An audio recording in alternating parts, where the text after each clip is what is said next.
तो गे होता, मग त्याने तिच्याशी का लग्न केले, का फसवले तिला, काय चूक होती तिची, नक्की पहा.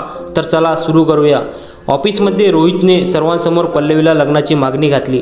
तिचा होकार मिळताच टाळ्यांचा नुसता गडगडाट झाला.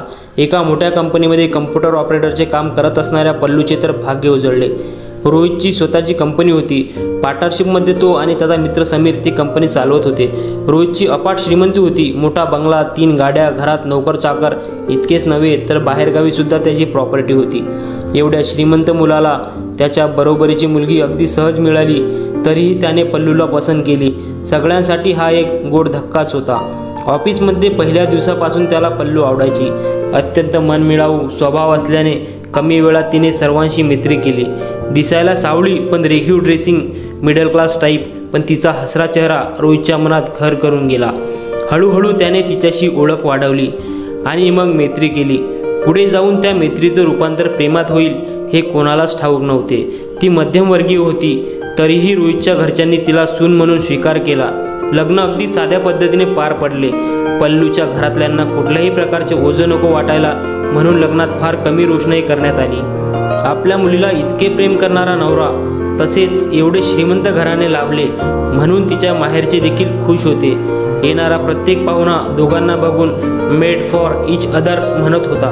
पल्लूचा आनंद तर गगनात मावेनासा झाला जेव्हा तिला समजलं की लग्नानंतर फिरायला दोघे बाहेरगावी जाणार आहेत. अतिशय सुरेख पद्धतीने लग्न सोहळा पार पडला. 2 दिवसांनी दोघेही परदेशात फिरायला जाणार होते. पल्लूने आजपर्यंत फक्त लोकल ट्रेनने प्रवास केला असतो, पण आता पहिल्यांदा विमानात बसायचा योग येणार होता. एअरपोर्टवर तिला समीर सारखा कोणीतरी दिसतो. ती लगेच रोहितला सांगते, मला आता समीर सर दिसले. समीर हा बिझनेस पार्टनरसोबत रोहितचा एक चांगला मित्र पण असतो. छे, तो नसेल. मी त्याच्यावर चांगली हप्त्याभराची जिम्मेदारी सोपवली आहे. तो कशाला जाईल कुठे फिरायला. खोटं वाटत असेल तर कॉल करून बघूया का. नको हो, कदाचित हुबेहूब दिसणारा कोणीतरी असेल. आपण जाऊयात, फ्लाईट सुटायची वेळ झाली आहे. विमानात बसल्याचा एक वेगळाच अनुभव पल्लूला आला. ती खूप खुश होती. तिथे गेल्यावर रोहित एका आलिशान हॉटेलमध्ये पल्लूला घेऊन गेला. तिथले दृश्य बघून तिच्या डोळ्याचे पारणे फिटले. वाव रोहितजी, किती सुंदर हॉटेल आहे. खूप महाग असेल ना. तू काय पैसे घेऊन बसलीस. तुझ्या आनंदापुढे सर्व फिके आहे. चल तुला रूम दाखवतो. तिला रोहित म्हणाला. प्रवास करून पल्लू खूप थकली होती. तिला बेडवर पडल्या पडल्या कधी झोप लागली समजलेच नाही. रोहित सुद्धा तिला उठवत नाही. मध्यरात्री जेव्हा तिला जाग येते तेव्हा ती रूममध्ये एकटीच असते. रोहित कुठे दिसत नाही म्हणून तिचा जीव घाबरा होतो. अंधारात लाईट लावून ती रूमच्या बाहेर येते. एवढ्या पॉश हॉटेलची रूम सगळे लॉक असतात. ती रोहितला आवाज देत असते. पुढे येते. तेच एका दरवाजाजवळ तिचे पाय थांबतात. तिला आतून रोहितचा जोरजोरात हसण्याचा आवाज येत असतो. ती कसलाही विचार न करता दरवाजा ठोठावते. रोहित नुसता व्हाईट कलरचा टॉवेल गुंडाळून दरवाजा उघडतो. त्याला असे अर्धनग्न बघून पल्लूचा घाम फुटतो. तेच पाठवून आवाज येतो, कोण आहे रे. पल्लू आतमध्ये वाकून बघते तर तिच्या पायाखालची जमीनच सरकते. समीर अंगावर चादर घेऊन झोपलेला तिला तो दिसतो.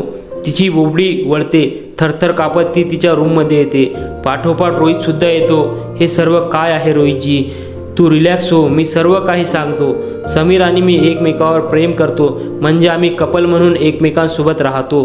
पण घरच्यांना आमचं नातं पटणार नाही म्हणून मी तुझ्याशी लग्न करण्याचं ठरवलं. निदान आमचं स्टेटस तरी टिकून राहील.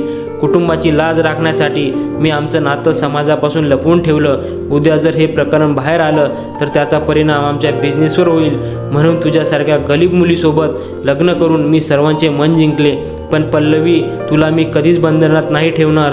तू तुझं आयुष्य हवे त्या प्रकारे जगू शकतेस. मी कधीच अडवणार नाही. तुझ्या माहेरच्यांना सर्व गरजा मी पूर्ण करेल. सगळे लोन मी फेडेन. फक्त हे प्रकरण बाहेर येऊ नकोस प्लीज. समीरला मी कधीच सोडू शकणार नाही, पण तुलाही मी कधी नाराज करणार नाही. That's my promise.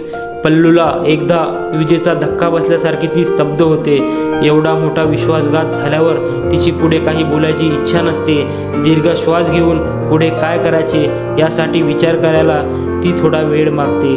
मित्रांनो, तुम्ही कमेंट्स करून सांगा पल्लवीने या नात्याचा स्वीकार करायला हवा की नाही? फ्रेंड्स, तुम्हाला ही स्टोरी आवडली असेल तर व्हिडिओला लाईक करा आणि चॅनलला सबस्क्राईब करा आणि बेल आयकॉनवर क्लिक करा, ऑलवर सेट करा, म्हणजे पुढची व्हिडिओ तुम्हाला लगेच भेटेल. धन्यवाद.